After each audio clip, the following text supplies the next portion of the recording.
Amigos de Al Filo, 11 de la mañana comienza su programa, el informativo número 1 de todos los fines de semana, Al Filo. Esta semana tenemos importantes comentarios, recomendaciones y una entrevista con la politóloga Rosario Espinal, quien nos va a hablar de todo lo político acontecido. Y vamos a ver, Bienbo, interesante. ¿qué trae? ¿Qué nos trae? Siempre las entrevistas de Rosario Espinal, señores, son interesantes. Y de esta forma, señores, comenzamos Al Filo. Madre de Carla Maciel denuncia que desde el Ministerio de Educación le exigen el 30% de sus prestaciones laborales para ser entregadas. Seguridad confiesa que recibió 25,000 pesos por matar a joven en Bávaro por orden de su esposo. Leonel Fernández da discurso y califica de imposible que el gobierno haya recuperado empleos. Sin el respaldo de la oposición en la Cámara de Diputados, Congreso Nacional aprueba extender el estado de emergencia por 45 días más. Amigos de Al Filo, ya estamos aquí en el set de los comentarios. Bueno, esta semana es una semana cargada con muchas informaciones. Y la primera información en el día de hoy, que fue tendencia toda esta semana en los medios de comunicación, en las redes sociales, fue la cancelación de la madre de Carla Maciel. Ustedes recuerdan, señores, aquel famoso caso de la niña que fue raptada y que luego aparecieron los supuestos autores intelectuales, que era de una clínica de la zona oriental y que estaba ligado a un dueño y un empresario, que eso, que por cierto, se quedó en el aire. Bueno, pues esa señora ahora, ella laboraba en el Ministerio de Educación, allí laboraba como conserje en una escuela en Pedro Brán y fue desvinculada, se dice que en junio pasado, y que al asistir al Ministerio de Educación, pues alguien allá le hizo una propuesta de que para sacarle sus prestaciones laborales tenía que dar un 30%. Lógicamente esto fue utilizado ya por su abogado Plutarco y un sometimiento, más bien una querella ante el PETCA para que se hagan las investigaciones a este importante tema. Bienvenido.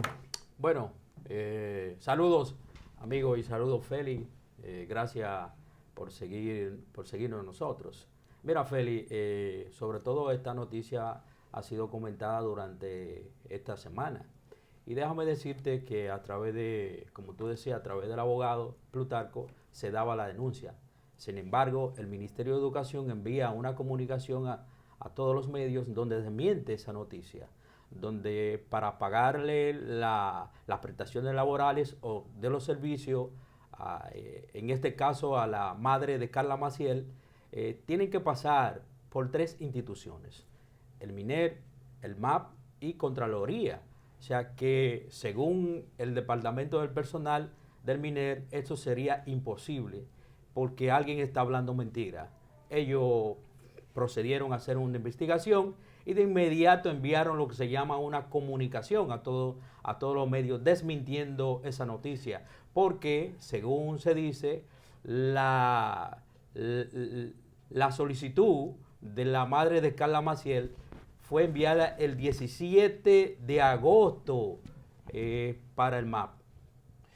O sea, ¿y el MAP nunca dio respuesta? El MAP, no, tú sabes que tú le envías la solicitud y es para que te calculen tus prestaciones laborales. Sí, pero miren, mira qué es lo que pasa.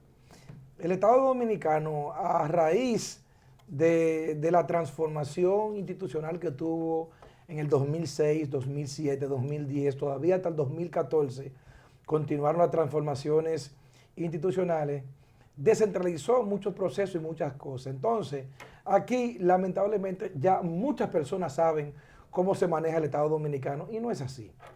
Las instituciones públicas, cada una, ellos, el MAP inclusive, en ordenanza desde el MAP, le dio la potestad a cada institución para poder descentralizar los trabajos de las prestaciones laborales, de que cada institución podía hacer el cálculo. Es más, el cálculo de las prestaciones laborales. Usted que está en su casa, si fue desvinculado, puede ir a la página del MAP y poner sus años, lo que usted duró, y automáticamente eso le va a reflejar cuánto o qué tiempo. Bueno, lógicamente toma en cuenta las vacaciones, si la tomó o no la tomó. Lógicamente también toma en cuenta otros cuántos años tiene la administración pública y cualquier otra información que le pide y le da un resultado. Ese resultado entonces automáticamente le da un monto y ese monto es el que le corresponde a la institución, por lo cual para una institución pública emanar un pago de prestaciones, no necesita que el MAP le saque las prestaciones laborales. Ahora, si usted quiere ir al MAP para que le dé información, pues mucho mejor todavía. Pero no necesita eso. No obstante, también a eso, señores, déjeme decirle que yo creo que fue una respuesta adecuada. Creo que duró mucho tiempo para dar la respuesta del Ministerio de Educación. Debieron automáticamente, se hizo la denuncia, dar la respuesta, pero también hay que hacerle saber al ministerio. Pero Félix, yo creo que lo correcto era hacer una investigación, porque tú sabes que muchas veces los cuellos de botella te surgen ese tipo de personas que muchas veces no están dentro de la institución, sino fuera. Están fuera de la institución y la persona piensa que trabaja en ese lugar. No sucede solamente posiblemente en este caso en el Ministerio de Educación. También tú vas a impuestos internos, tú te vas a encontrar una cantidad de bucones que tú piensas, pero igualmente tú te vas a la oficialía, que tú piensas que trabajan, porque se mueven como si estuvieran una ahí. Pregunta bien. Entonces, en este caso, mira, Félix, en este caso, vamos. Sí, pero una pregunta. Sí, cómo no. Bucones. La pregunta es, ¿regresaron entonces los bucones o buscones al Estado? Es que no se han ido. Siempre han estado ahí. Es que no se han ido, siempre han estado ahí. Los bucones siempre han estado ahí. Hace muchos años que no se escuchaba esa palabra. No, están ahí. Están en la oficialía, están en diferentes, en la dirección de impuestos internos también están esos bucones. Sí, pero bien, vamos a ser sinceros. El avance del Estado Dominicano desapareció en muchas instituciones públicas, los bucones. En impuesto interno usted no ve un buscón en ninguna manera. En pasaporte usted no ve un buscón de ninguna manera. En las juntas municipales fue donde último, diría yo, que quedaban, pero poco a poco fueron desapareciendo. Mira, Félix, cuando surgen los cuellos de botella, ¿tú recuerdas cuando Brewster era embajador aquí en la República Dominicana? Que le dio visa a una cantidad de personas y la gente, tú sabes, para sacar un pasaporte era fila y fila para sacar pasaporte en el pasado gobierno, te lo digo. Sí. Y entonces, ¿qué sucedía ahí? Que aparecieron, entonces ahí aparecen las supuestamente gente que supuestamente ayudan y que supuestamente tienen control. Pero déjame concluirte algo, miren, ¿cuál es la información que sí debe hacerse eco el Ministerio de Educación? Todos sabemos que se paga por transferencia. Sí, se paga por transferencia, pero no se paga por transferencia. ¿Por qué? Porque una persona después que dura un año desvinculada del proceso de una institución, tú no tienes garantía de que tenga la cuenta de banco aún disponible. Y como tú no tienes la garantía, tienes que hacer el cheque. Entonces, ¿dónde está el truco en las instituciones públicas o en cualquier institución? En hacerte la gestión para que pueda salir tu prestación. Porque yo te aseguro, por ejemplo, que si una persona interviene en ese proceso buscando beneficiarse de que le den un 30%, no es que le va a dar 30% y que se lo va a descontar automáticamente. No, es que le va a cobrar por la gestión o que le va a cobrar para que su nombre aparezca entre los futuros que van a cobrar las prestaciones laborales. Por ejemplo, el Ministerio de Educación es de los pocos ministerios que no está dando las prestaciones o que está muy atrasado. Bueno, lógicamente también ha sido quien más ha cancelado. Se dice que canceló 39,000 empleados en noviembre del año pasado y que lógicamente eso tiene un peso muy grande en la administración pública, pero los bucones, las artimañas, seguro que habrá una investigación ya jurídica alrededor de ese tema y vamos a ver entonces que la justicia determine si es cierto o si es falso. Yolandita Cabrera, señores, fue cancelada del Ministerio de Educación de un trabajito que tenía ganando miseria en una escuela cuya labor era lavar y limpiar baños. Lavar y limpiar baños y con eso ella comía y con eso mantenía a sus 3 hijos y con eso le pagaba le compraba ropita para ir a un liceo a sus 3 hijos. Ahora no tiene un peso, no tiene con qué mandar a sus 3 hijos que le quedan, incluyendo la hermana gemela de Carla Maciel, que se llama Perla Maciel, que tiene 16 años, porque la cancelaron sin ninguna justificación y no han sido capaces de darle ni siquiera los chelitos que le corresponden de prestaciones laborales.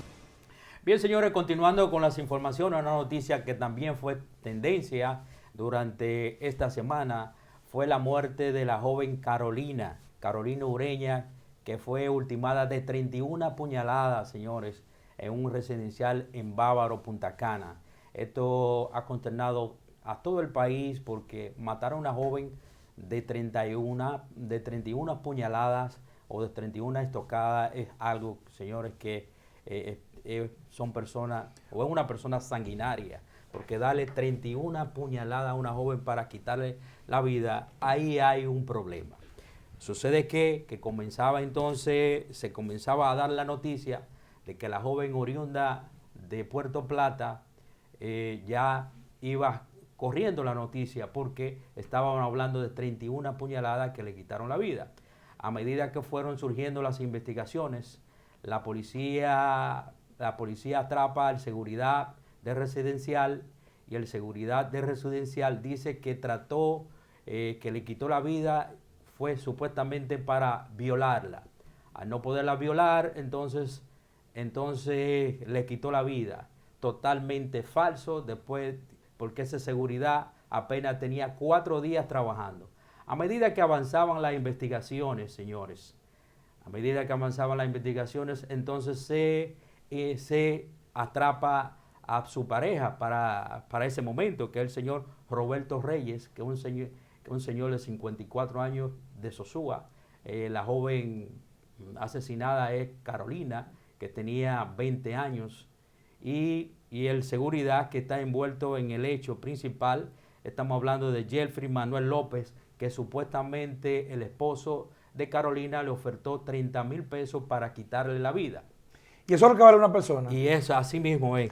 30,000 pesos, pero solamente le pagó 25,000. Esas son las declaraciones que está dando el seguridad. Pero, Félix, cuando tú observas que en las redes sociales ella había escrito también a sus amigas cómo se sentía en esa relación, es lamentable, señores, que estuviera viviendo en esa situación. Y hay un video, Feli, ahí, donde ella también trata quizá de provocar a su esposo o a su pareja, pero la verdad, esto no es motivo para quitarle la vida a una persona de 31 yo creo que los dominicanos, las dominicanas, bueno, ya hay que decir nosotros, nosotres, vosotres, ya con este tema del lenguaje inclusivo ahora hay que cuidar.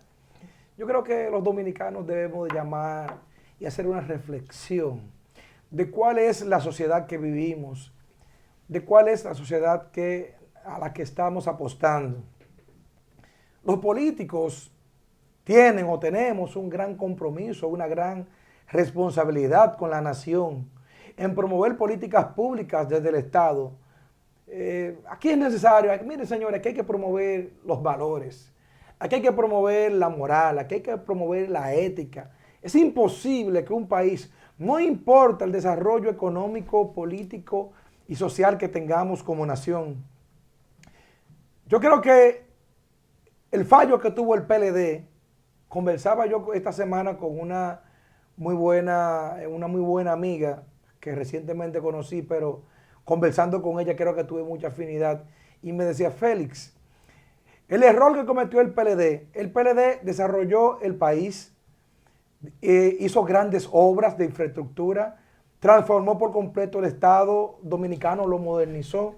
Ahora bien, el PLD no promovió la educación y los valores en la República Dominicana.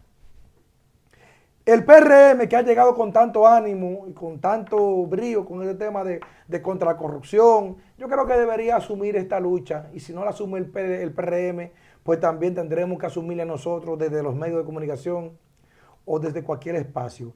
Es obligatorio promover valores éticos, valores familiares, valores morales. Si usted está con una mujer y la mujer no lo quiere, deje que esa mujer se vaya tranquila. Haga su vida, que esa mujer también tiene derecho. Entonces, ahora, ¿qué pasa? Ese tipo de cosas se promueven desde el hogar. Son programas y políticas públicas que tienen que establecerse, porque el rumbo que lleva nuestra sociedad en el día de hoy no es un rumbo que lleve a este barco a un camino y un puerto seguro. Si te gustó este video, no olvides darle like, Al Filo RD, y activar las notificaciones. Recuerda seguirnos en todas nuestras redes sociales, en Facebook, YouTube e Instagram, como Alfilo RD. Nos puedes escribir al correo programaAlfilo@gmail.com y visita nuestra página www.alfilotv.com para mantenerte informado. Antes, las oportunidades que recibías no eran suficientes para crecer. Pero de verdad, ¿tú quieres romper? ¡Supérate! Esto es más que una tarjeta que hoy te brinda las oportunidades que necesitas para que arranques y llegues a ser un duro. Tú también puedes. Supérate para que tu vida y la de tu familia cambie. Gobierno de la República Dominicana. En Banreservas apoyamos la voluntad de quienes trabajan para ofrecer un turismo seguro. Por eso brindamos soluciones que impulsan el crecimiento de nuestro turismo, como una de las principales fuentes de ingresos para nuestro país. Banreservas, 80 años siendo el banco de todos los dominicanos. Bien, señores, continuando con la noticia, una noticia que también fue tendencia durante esta semana, que el presidente Fernández durante su discurso le expresó, le tildó al gobierno que es imposible que el gobierno haya recuperado 714,000 empleos. Imposible. ¿Sabe por qué? Porque el presidente Fernández dice que el total de los empleos para el año 2019 eran 470,000. Si tú le rebajas 470,000 a los 714,000, esto quiere decir que el gobierno, aparte de lo que recuperó los 470,000, creó 245,000 empleos nuevos. Adicionales. Y el presidente Fernández dice que en lo mejor de su gobierno, los pasados gobiernos, el máximo de la creación de empleo son 120,000 empleos por año. Félix. Mira, yo te voy a decir algo. Yo creo que uno de los problemas que tiene el gobierno de Luis Abinader es el afán de querer dar un golpe mediático o un efecto mediático con alguna noticia en el plano económico, político o social. Yo creo que esa desesperación por dar un hit en medio del juego o por meter una canasta de 3 en medio del partido de básquetbol le está llevando a cometer errores infantiles políticos y diría yo de la administración pública que luego terminan siendo en su contra. Es igual que el mismo tema del crecimiento económico, que el mismo presidente Fernández, también el PLD le criticó en su alocución con Charlie también el tema del crecimiento económico y el tema de inflación que se combina con todo esto. ¿Qué es lo que pasa? Es que el gobierno de Abinader solamente pretende y quiere dar la noticia. A veces no se fijan ni en los números. Yo creo que los mismos funcionarios del gobierno de Abinader le mienten o le pasan un dato vacío para quedar bien frente a él, pero cuando Abinader da la noticia, la macro noticia, pues automáticamente queda mal. Le voy a poner un ejemplo sencillo para que ustedes se pongan en contexto, por ejemplo. Luis Abinader en su alocución dijo que el gobierno dominicano había dado más de 10,000 becas internacionales en lo que lleva de año. Más sin embargo, cuando Franklin García Fermín se defiende con este tema del doble sueldo, dijo públicamente de su propia voz que solamente había dado unas 400 becas en todo el año. Entonces, ¿a quién le creo? ¿A Franklin García Fermín, que dio 400 becas, que es el ministro, o a Luis Abinader en su rendición de cuentas que dijo que dio 10,000? Yo creo que el ánimo de dar un golpe mediático y un efecto mediático con una noticia le está llevando a cometer errores infantiles.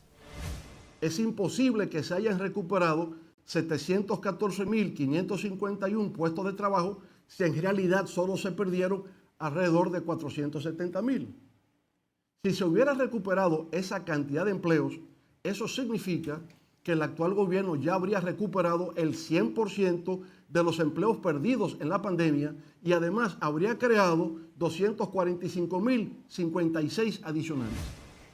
Y otra noticia también que fue ampliamente discutida y debatida fue la aprobación de 45 días más de estado de emergencia el jueves pasado. ¿Ya usted viene a darle con el martillo o con el hacha? Miren, ¿O señores, cuál de las dos? Miren, amigos de Al Filo que nos ven y que disfrutan este programa desde Boston, que tenemos una gran teleaudiencia allá en Boston, al igual que en New Jersey, en Florida, en Miami. Puerto Rico, en Puerto Plata. Siempre tengo que resaltar Puerto Plata bien porque sabemos, nos llegan los reportes de Puerto Plata, de Sosúa, de Cabarete, de Luperón, de Isabela, sí. Sí, claro. Aprovechamos para saludar a nuestro amigo el alcalde Jorge allá en la Isabela. Sí, miren, yo creo que este tema del estado de emergencia va a dejar, cuando termine ya este show mediático, político, económico y social del estado de emergencia, este atraco, porque es un atraco que se está haciendo, va a quedar muchas personas que van a terminar con la moral, con su prestigio por el suelo. Llámese un Paliza, llámese un Pacheco, llámese una Faride, que con tanta vehemencia, que con tanto ánimo, que con tanto furor se opusieron al estado de emergencia, que conste, se opusieron al estado de emergencia cuando no sabíamos qué diablos, perdonen la palabra, era. Voy a retirar esa palabra porque nos ven muchos niños a esta hora también en este programa. Cuando no sabíamos qué era esta pandemia, cómo se controlaba, cómo se trataba, no teníamos vacuna, solamente sabíamos que la gente se enfermaba y que moría muchos de ellos. Pacheco, Paliza, Faride y un grupo de diputados, de senadores, el mismo Luis Abinader se opusieron vehementemente al estado de emergencia y al toque de queda. Señores, pero no es posible. Nosotros tenemos un récord Guinness. Es más, Guinness debería de llegar a la República Dominicana. Guinness, por favor, las personas del récord Guinness, bueno, yo creo que tengo el contacto porque desde el Ministerio de Juventud lo utilizamos varias veces, hace ya muchos años, para que venga a certificar a la República Dominicana como el país con un estado de emergencia más prolongado de toda la historia. Pero déjame decirte, Félix, en mi vida yo siempre he tratado de ser coherente. Desde el principio que se aplicó el estado de emergencia, yo siempre he estado de acuerdo. Los estados de emergencia ayudan a controlar la pandemia y han ayudado a controlar. ¿Y Luis estaba de acuerdo? Un momentico. ¿Y Paliza estaba de acuerdo? Esa es la parte política. ¿Y Farid estaba de acuerdo? Pero en el ¿Y caso, Pacheco estaba de acuerdo? En el caso que quiero hacerte un comentario, chico, dame cámara. Sí, Entonces, ¿y cómo se llama la de seguro, la superintendente de seguro? Amiga tuya. ¿Cómo se llama? La de Kimberly. Amiga tuya. Mira, Félix, yo siempre he estado de acuerdo con los estados de emergencia. Y así como te lo expresé desde el principio. Claro. Lo que sucede, y es verdad lo que tú expresas. Porque una cosa, tú cambiar de posición, tener una posición hoy y mañana tener otra, entonces la gente ambivalente. Observa esa ambivalencia, entonces tú tienes que tratar de ser lo más coherente posible. El estado de emergencia, como lo dije, ha ayudado a controlar la pandemia. Y lo que tú no observaste, la parte política del estado de emergencia, este último estado de emergencia que se aprobó esta semana. Fíjate que los diputados de la bancada de oposición casi, o déjame decirte algo, la primera vez no lo aprobaron, no pasó. Luego Pacheco convocó y ahí pasó.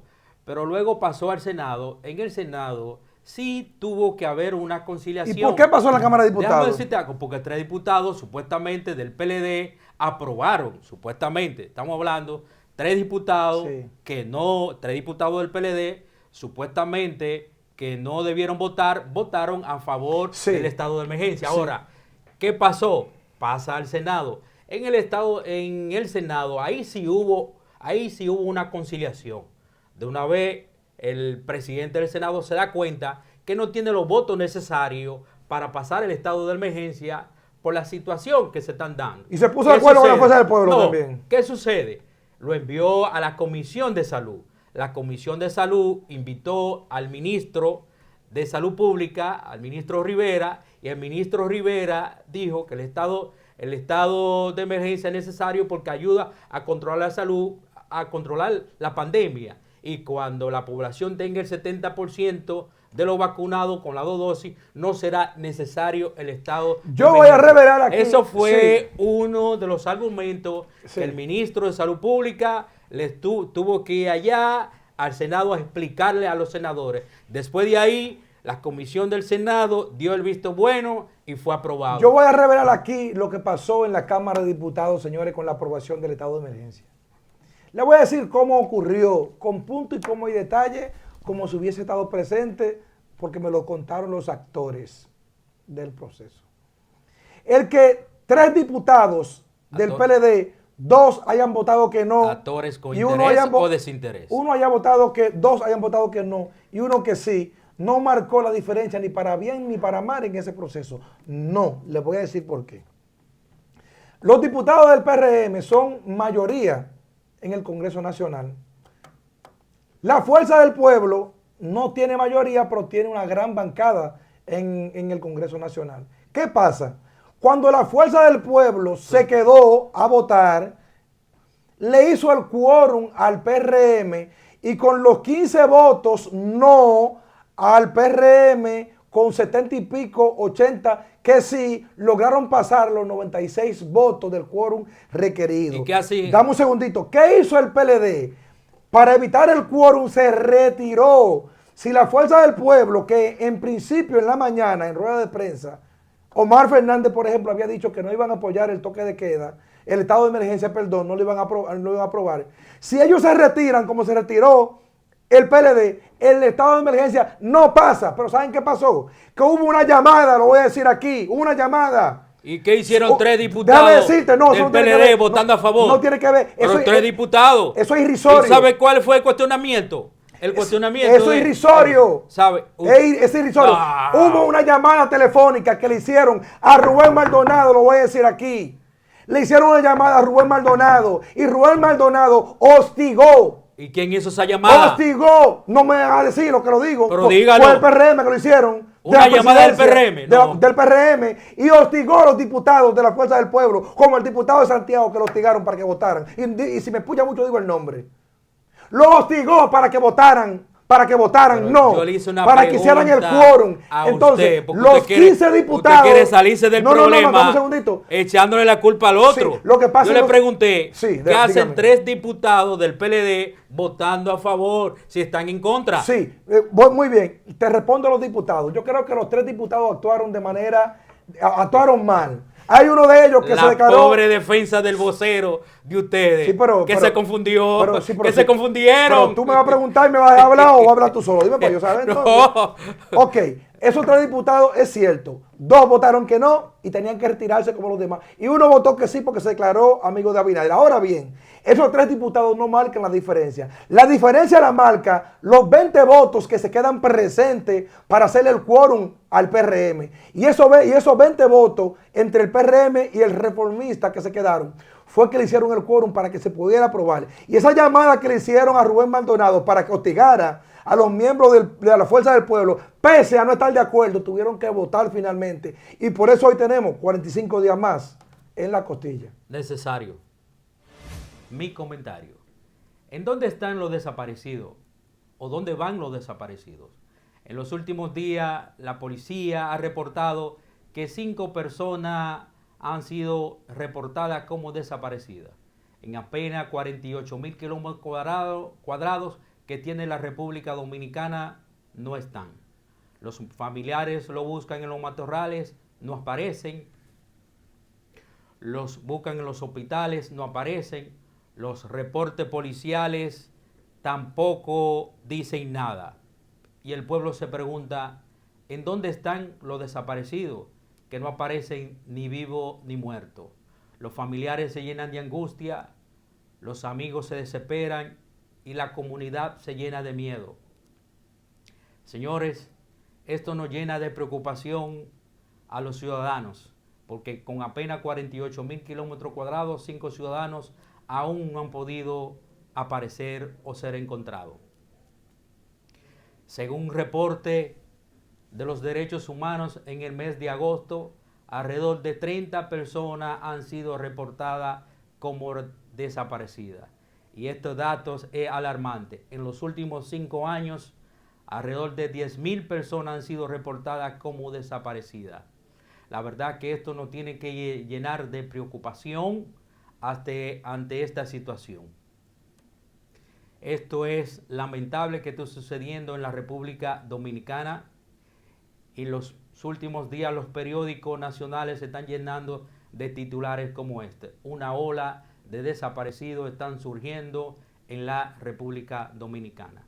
El jefe de la policía le da un mensaje a los familiares que no se desesperen sobre esta situación.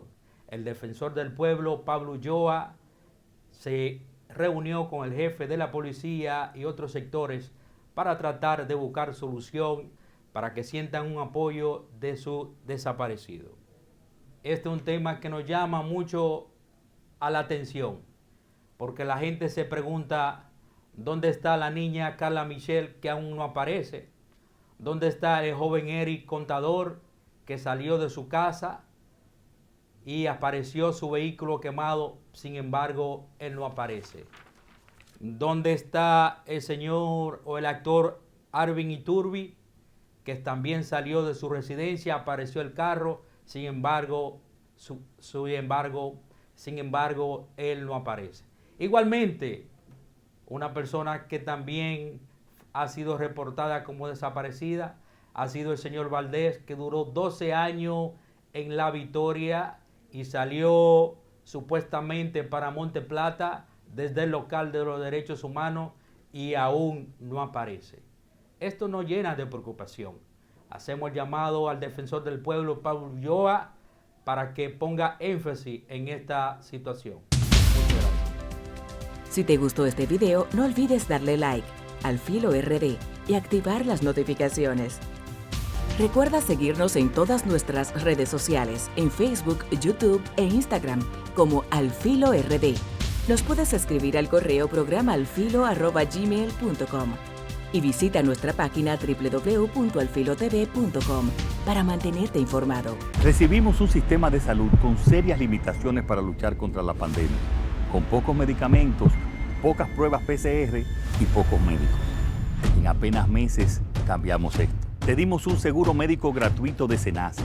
Comenzamos a luchar contra la pandemia, con más medicamentos, más pruebas PCR, más camas, más médicos y millones de vacunas, con uno de los planes de vacunación más reconocidos en el mundo entero, que hoy nos permite salvar la vida de muchos dominicanos. Estas no son promesas, son hechos cumplidos. Ahora sí podemos estar más tranquilos. Estamos cumpliendo. Estamos cambiando. Gobierno de la República Dominicana.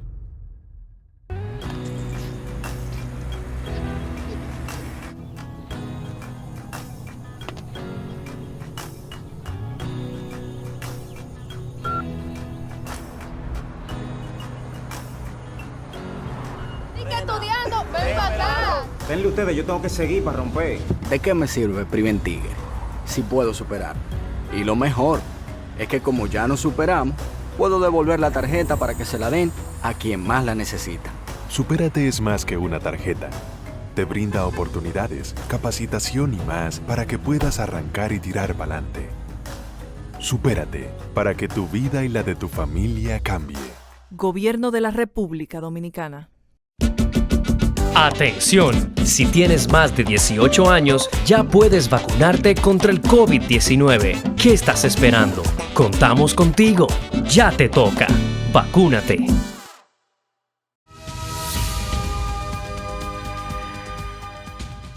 Amigos de Al Filo, ya estamos aquí en el set de las entrevistas. Tenemos con nosotros en el día de hoy la buena amiga, la politóloga Rosario Espinal, quien nos acompaña ya por segunda vez en nuestro programa. Rosario, bienvenida. Saludos, ¿cómo están? Muy bien, para nosotros más que un placer, domingo en la mañana que usted esté con nosotros para ver todo el acontecer nacional y ver sus predicciones, porque han sido muy útiles en otros momentos también. Sí, Rosario, entrando en materia automáticamente, nos gustaría saber su punto de vista sobre, lógicamente, el primer año del presidente, sus puntos, sus luces y sus sombras desde el punto de vista de la politóloga. Pues este primer año ha sido un año marcado por la pandemia, como ustedes saben, todos saben, y eso pues implica retos especiales para un presidente. El proceso de vacunación ha podido avanzar. La República Dominicana ha tenido la suerte de que por un conflicto geopolítico entre Estados Unidos y China, aquí ha habido vacunas disponibles porque República Dominicana pues fue uno de los países que China escogió para ofrecer venta de vacunas desde muy temprano, tratando de encontrar la forma de mejorar las relaciones con el gobierno. Entonces, eso hizo que aquí se pudiera comenzar la vacunación temprano y con muchas vacunas. Luego, en esa dinámica, entonces entraron las vacunas de Estados Unidos. Así que la República Dominicana ha tenido la gran suerte por esa situación de tener vacunas disponibles. Hay muchos países en el mundo que han recibido pocas vacunas y que han podido vacunar poco porque no han tenido acceso a vacunas. Eso pues ha sido ventajoso porque el país ha podido irse vacunando y el gobierno ha podido ir bajando los niveles de contagio y de hospitalización por el virus. Así que eso, esa combinación, digamos, de que esa suerte por esa situación geopolítica, que hubo vacunas o hay vacunas disponibles y el gobierno pues ha podido de manera más efectiva impulsar el proceso de vacunación. Ese es un punto positivo. Ahora bien, aquí hay que hacer un mayor esfuerzo en llegarle a la gente que no se ha vacunado, o porque no ha querido, o porque no ha podido, por la razón que fuera. Hay que hacer un mayor esfuerzo. En vez de estar, digamos, promoviendo la tercera dosis, lo que hay que hacer es continuar para que un mayor porcentaje de la población tenga segunda dosis. Sí. En el aspecto económico. Sí, adelante. En el aspecto económico, pues se ha logrado mantener la estabilidad macroeconómica, eso es importantísimo. Sé que se ha criticado que el gobierno no está invirtiendo lo suficiente, que tiene el dinero guardado en el Banco Central, pero bueno, el efecto positivo de eso es estabilidad en la moneda, o sea, de que no haya devaluación. El efecto negativo es que la inversión pública es muy importante para generar empleos y para fomentar mayor nivel de crecimiento. O sea, tiene mucho impacto en la economía. Entonces, la parte que se ha restringido es la de inversión pública en obras de infraestructura porque el gobierno no ha podido reducir sustancialmente los gastos corrientes del Estado. Si bien en algunos lugares se ha cancelado gente, yo prefiero usar la palabra cancelar que la desvincular. El desvincular es un término que es como darle vueltas a la misma palabra. Entonces, bueno, pues la gente, aún haya gente cancelada en distintos ministerios y dependencias públicas, mucha de esa gente ha sido reemplazada. Y si no han sido reemplazados todos, entonces quizás los salarios son más altos. O sea que para fines de dinero, no es que ha habido un ahorro realmente visto en la totalidad. Si se ahorró por aquí, se gastó por allá. Entonces los gastos corrientes se han mantenido fuertes. Una austeridad por esa vía es difícil, porque es difícil cancelar mucha gente y no reemplear a nadie. Y es difícil en el sentido de que no hay muchas oportunidades de empleo en el sector privado. Entonces el Estado es un gran empleador en esta sociedad. Así que por ahí no se ha podido controlar mucho, pero sí se ha podido reducir la inversión pública. Eso es algo que el gobierno tiene que ver cómo va a hacerlo a partir de ahora en el segundo año, porque es una medida... Rosario, esas son las luces. Y creo que sí, que la República Dominicana entera está de acuerdo con el tema de la vacunación y que también de una manera u otra hay cierta estabilidad macroeconómica. ¿Y las sombras? ¿Cuáles son las sombras? Bueno, eso de la economía tiene un lado problemático porque el gobierno tiene que buscar la forma de generar mayor inversión pública, porque si no, se acumulan digamos, los déficits de infraestructura, de carreteras con hoyos o que no se hicieron, o de puertos, o de viviendas, lo que sea. O sea, eso es temporal. Es temporal porque el gobierno ha estado muy restringido para subir impuestos, porque lo intentó a fines del año pasado y hubo mucho rechazo. Entonces, sí.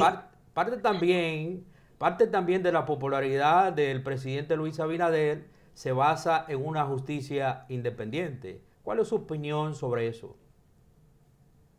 Sí, bueno, el nombramiento de la magistrada Miriam Germán fue muy positivo para el gobierno porque escogió una persona con una trayectoria en el sistema judicial muy prominente y además una persona que había sido objeto de un ataque innecesario, fuerte, inadecuado, como se le quiera llamar, pero totalmente fuera del lugar, cuando ella tuvo su entrevista en el Consejo Nacional de la Magistratura por parte del ex procurador. Entonces ella entra a esta posición tanto como víctima de aquel evento como por una trayectoria destacada en el sistema judicial. Ella entra con un aval muy fuerte y eso pues indiscutiblemente se traduce en evaluación positiva para el presidente de la República. Entonces, esa indiscutiblemente. Sí, claro, el caso de ella también, pero la figura estelar, digamos, que está llevando el punto ahí es la magistrada Miriam Germán, acompañada, claro está, de los procuradores adjuntos. Sí, Rosario, y los cuestionamientos que hace la oposición sobre una supuesta, ¿verdad? En este caso, persecución política o justicia selectiva. ¿Qué asedero diría yo, o más bien, qué opinión le merece? Bueno, yo he dicho cada vez que me hacen esa pregunta que hay que darle tiempo al tiempo. Hay que darle tiempo al tiempo. En la República Dominicana no hay tradición de una, digamos, real independencia del Ministerio Público, y hay que ver lo siguiente, y eso hay que esperar. Hay que ver si la persecución se concentra solo en un grupo político, porque entonces sería una justicia selectiva, o si esa justicia se amplía, porque aquí ha habido corrupción siempre, y el último gobierno le dicen el más corrupto. Entonces, pero se dice, Rosario, que también en el caso del administrador de la lotería ha sido sometido. En el caso también de Faña ha sido sometido, o sea que no solamente un grupo. Bueno, en el caso de la lotería fue tan evidente que era difícil que no se diera eso. Ya el otro caso es un caso de acoso sexual. Digamos que no, o sea, es totalmente negativo, pero no cae en la categoría de corrupción. O sea, ya aquí hace unos años que se vienen, digamos, persiguiendo, sometiendo a esas personas que hacen ese tipo de actos o que supuestamente lo hacen. Yo no tengo evidencia de nadie porque no investigo eso, pero ya se han hecho ese tipo digamos, de procesos judiciales. Entonces el punto está, y yo digo hay que darle tiempo al tiempo, a ver si la justicia va a ser extensiva, porque corrupción ha habido en todos los gobiernos que ha tenido el país, pero no hay que irse a Trujillo a buscarlos, o sea, en gobiernos más recientes. Y eso, digamos, será uno de los factores a evaluar retrospectivamente más adelante, de si se concentró o si realmente fue lo suficientemente extensiva. Yo no creo que el Ministerio Público puede ni tiene capacidad humana de perseguir todos los casos de corrupción potenciales que se han producido. Yo creo que hay una combinación de una parte de la sociedad civil y otra parte, lógicamente, de la oposición, que dice o señala que han sido llamados a compadecer ante la Procuraduría personas que han sido citados por cosas de 30 millones y otros de 1.200 y 1.500 millones no han sido citados. ¿A qué usted cree que se debe este tipo de cosas? Bueno, yo no sé por qué llaman a unos y no llaman a otros.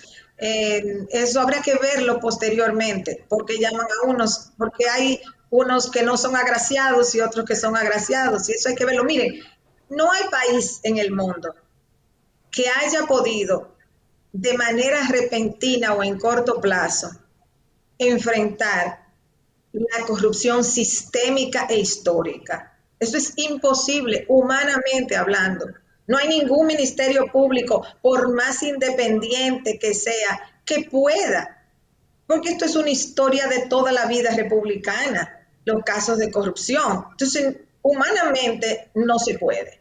Entonces, en los países donde hay una mayor tradición ya de perseguir la corrupción pública o la corrupción que sea privada también, en esos países es porque hay, digamos, una posibilidad, porque no son tantos casos, entonces el Ministerio Público puede de manera efectiva enfrentar los casos cuando se van presentando.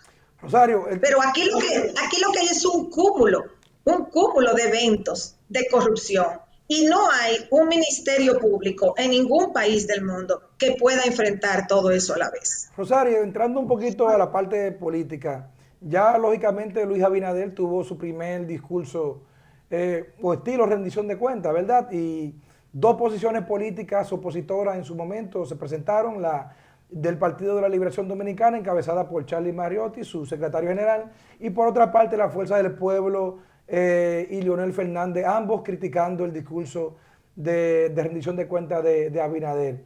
La lucha de quién es el partido de oposición real, ¿cómo usted lo ve? Bueno, esa disputa va a seguir.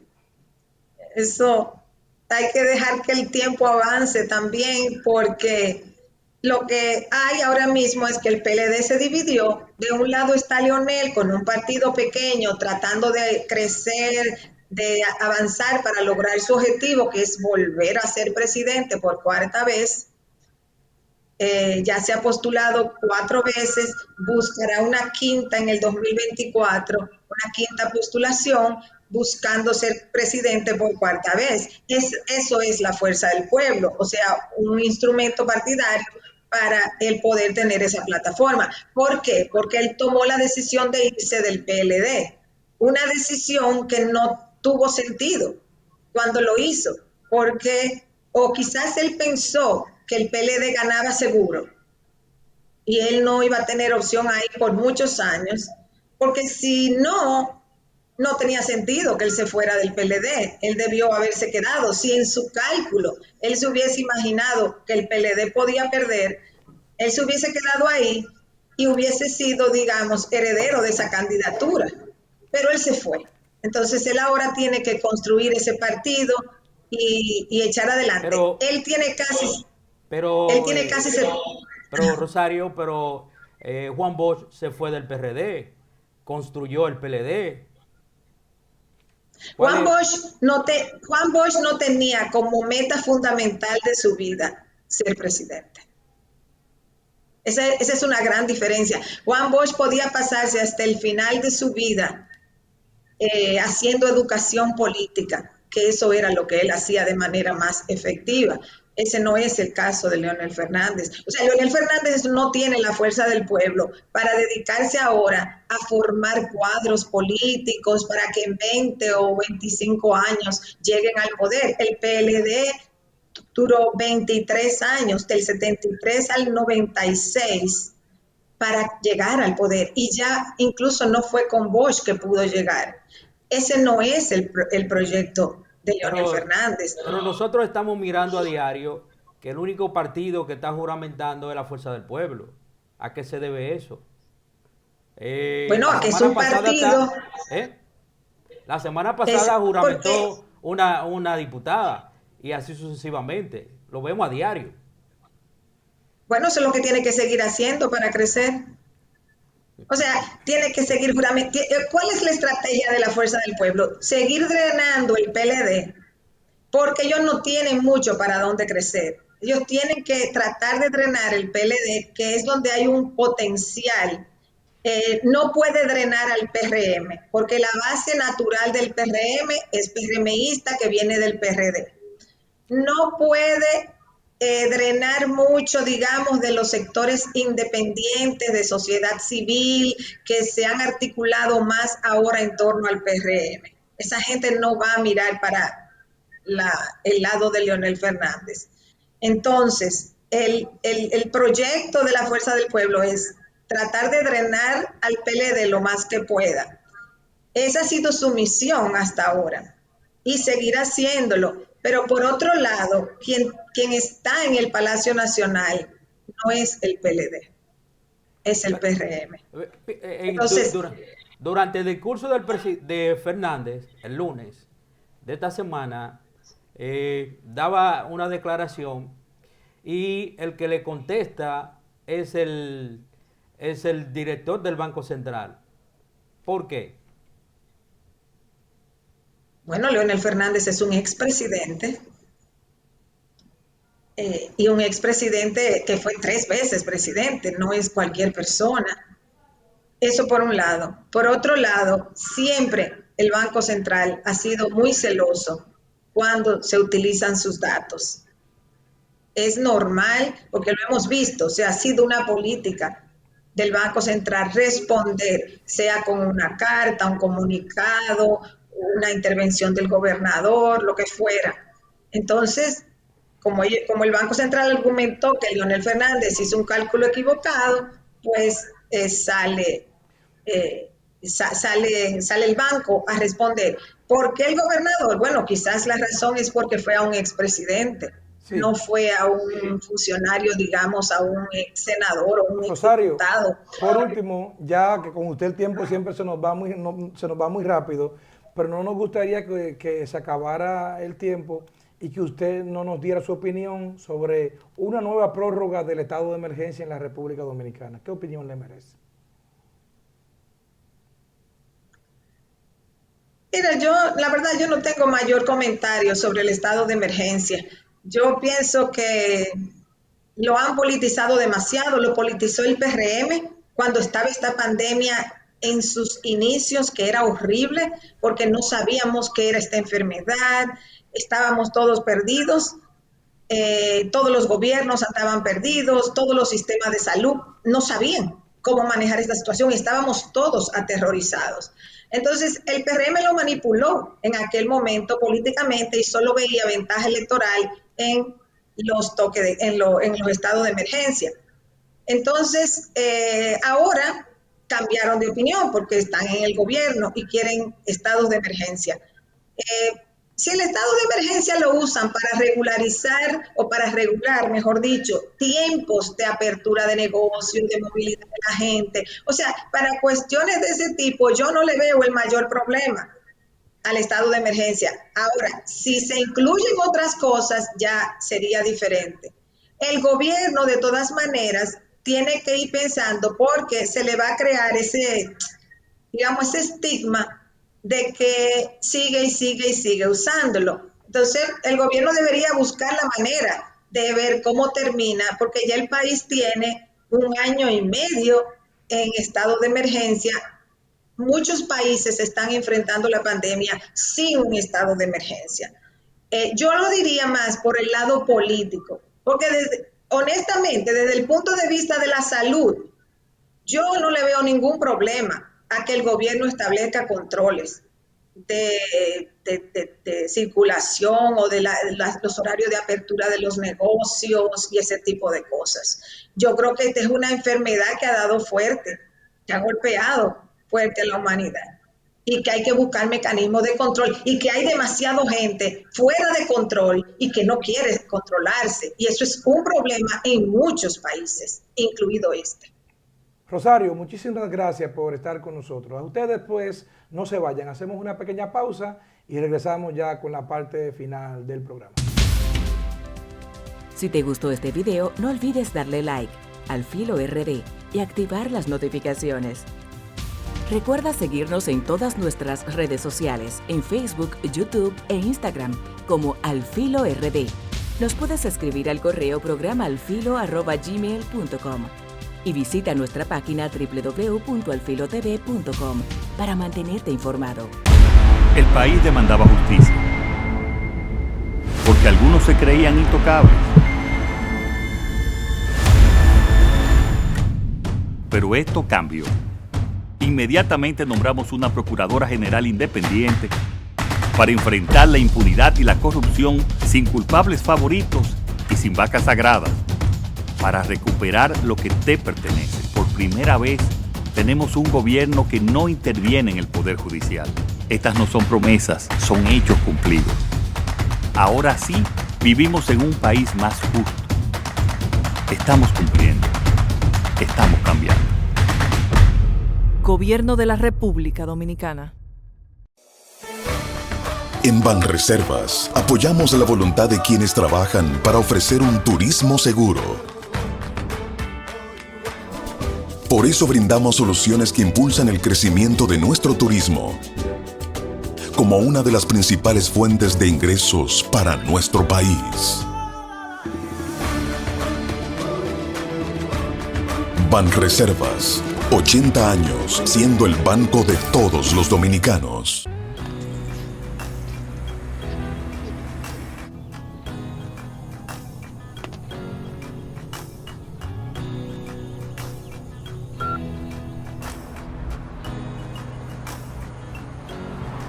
Estudiando, ven para acá. Denle ustedes, yo tengo que seguir para romper. ¿De qué me sirve Preventigue si puedo superar? Y lo mejor es que como ya nos superamos, puedo devolver la tarjeta para que se la den a quien más la necesita. Supérate es más que una tarjeta. Te brinda oportunidades, capacitación y más para que puedas arrancar y tirar pa'lante. Supérate para que tu vida y la de tu familia cambie.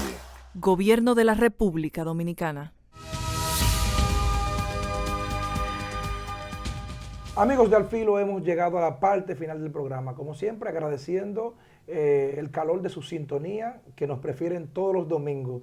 De esta manera llegamos pues a la parte final del programa. Gracias, señores, por estar durante 60 minutos con nosotros. Gracias. Hasta la próxima con Al Filo. Nos vemos.